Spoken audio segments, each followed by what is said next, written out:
अम्बा जी प्रभारी लोग आ गए हैं, मीटिंग भी खत्म हो गया है। क्या डिसाइड हुआ? क्या लोकसभा की उम्मीदवार अम्बा प्रसाद बनेंगी? सारी बातों को आपके पास रख दी गई हैं हम्म, और पूरी तरह से सभी लोग बहुत उत्साहित हैं, सभी कार्यकर्ता उत्साहित हैं क्योंकि लीडर्स बहुत हैं और लीडर्स का दावेदारी भी बहुत है।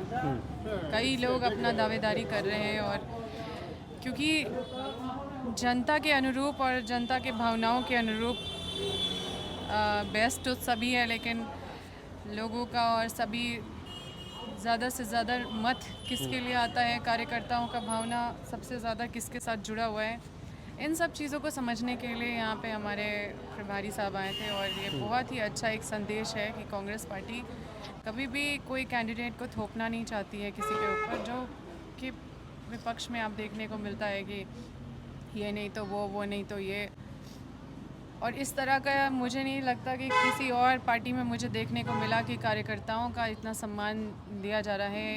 ये प्रक्रिया ही है समझने के लिए कि हमारे पास इतने सारे ऑप्शन है, उसमें से कौन सा बेस्ट सूटेड ऑप्शन होगा, जिसमें कि फाइनल निर्णय लेने से पहले हमारे जो आला कमान है, हमारे जो प्रभारी है, हमारे जो प्रदेश अध्यक्ष है, सभी एक उचित डिसीजन को लेकर निकले। सिर्फ लक्ष्य ये नहीं है कि हमें कोई कैंडिडेट उतार के लोकसभा लड़ना है, जीतना है। हमारा लक्ष्य ये है कि लोगों को यहाँ पे पूरी तरह से संतुष्टि हो कि उनके हिसाब से जो कैंडिडेट आए वो उनके भावनाओं के तो अनुरूप। आपने अपना पक्ष रखा, क्या संतुष्ट कर पाई आप अपने? देखिए, ऐसी कोई बात नहीं है कि हमने पहला नाम रखा है या दूसरा नाम रखा है। अ, लेकिन देखिए, बहुत सारी चीज़ें हैं, चिंता होती है। हज़ारीबाग में जो 10 साल का जो स्थिति आप लोगों ने देखा है, कहीं ना कहीं ये 10 साल का जो फेलियर है उसको छुपाने के लिए, उसको ढकने के लिए जो कोशिश किया गया है, मतलब अगर देखा जाए तो 10 साल से हज़ारीबाग लोकसभा में कुछ भी नहीं हुआ, जिसका परिणाम स्वरूप ये जब अनुभव होने लगा विपक्ष को कि उनको बड़ा हार मिल सकता है ये मंदिर मस्जिद करके भी, तो उसको ढकने के लिए उन्होंने कोशिश किया है कोई दूसरे चीज़ को एज अ फार्मूला सेट करने का, लेकिन ये फार्मूला काम नहीं आएगा। उन्होंने और बड़ा मिस्टेक किया है और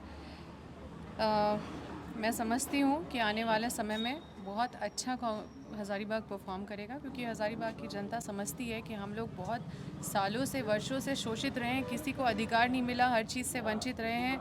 दूसरे लोग जो जनप्रतिनिधि है वो उनका अधिकार और हक हमारे हैं, चाहे वो मतलब सिर्फ व्यापार के मामले में नहीं, बल्कि आप देखिए कि दुनिया भर का यहाँ पे ज़मीन घोटाला के नाम पे या कई चीज़ें यहाँ पे एक एक करके मैं क्या गिनाऊँ, वो तो समय रहते हम लोगों तक पहुँचाएंगे ही।